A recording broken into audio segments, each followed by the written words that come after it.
Саламатсыздар ма оқушылар? Бүгін біз жай сөйлемнің құрылымдық түрлерін қарастырамыз. Және оларды бір-бірінен қалай ажырату керек? Соның оңай жолын іздестірейік. Бірінші, жай сөйлемнің жалаң және жайылма түрлеріне тоқталайық. Бұндағы ең басты назарға ұстайтын нәрсе ол сөйлем тұрлаулы мүшелерден құралды ма, әлде тұрлаусыз мүшелері де қатысқан ба? Мысалы, бір сөйлемді алайық. Айнұр келді. Яғни бұл сөйлем бастауыш пен баяндауыштан ғана құралған жалаң сөйлем болып табылады.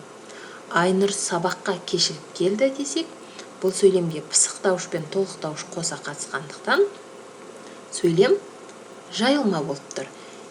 Яғни жалаң сөйлем тек қана бастауыш пен баяндауыштан құралады, жайылма сөйлем тұрлаусыз мүшелері де қатысады. Екінші, жақты және жақсы сөйлемдер. Бұларды ажырату үшін басты назарды бастауышқа саламыз. Егер сөйлемде грамматикалық бастауыш бар болса, не болмаса бастауышты баяндауыш формасы арқылы сұрақ қойып тауып алатын болсақ, бұл сөйлем жақты сөйлем болып табылады.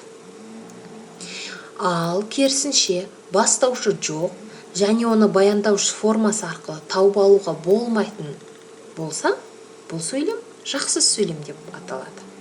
Мысалы, бірінші сөйлем: мен оқушыларымды сағындым. Кім сағынды? Мен сағындым. Екінші сөйлем: бізге далаға шығуға болмайды. Қайтеді шығуға болмайды? Кімге? Бізге. Қайда? Далаға. Яғни бұл сөйлемде сұрақ қойсақ та бастауышты таба алмаймыз.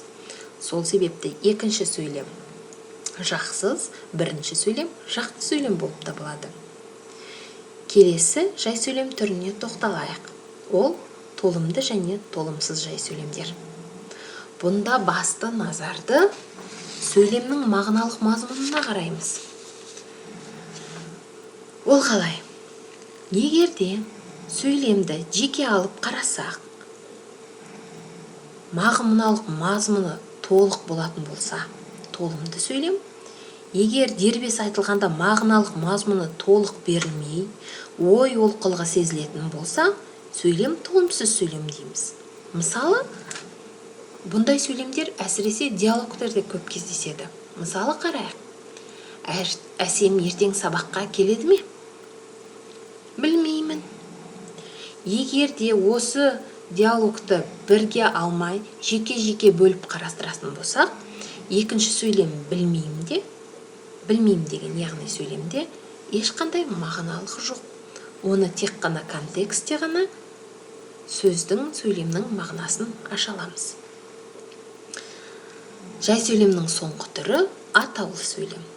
Бұл атын атап тұрғандай, сөйлемдегі істі, қимылды, құбылысты баяндамайды, тек қана солардың атап көрсетеді. Мысалы, бөлме іші, ортада үстел. Осы, яғни біз бүгін жай сөйлемнің құрылымдық түрлеріне тоқталдық. Тағы бір қайталайық. Жалаң және жайылма сөйлемдерді ажыратуда сөйлемде тұрлаулы және тұрлаусыз мүшелерге назар аударамыз. Жақты және жақсыз сөйлемдерді ажыратуда грамматикалық бастауышқа назар аударамыз. Толымды және толымсыз сөйлемдерді ажыратуда мағыналық мазмұнына қараймыз.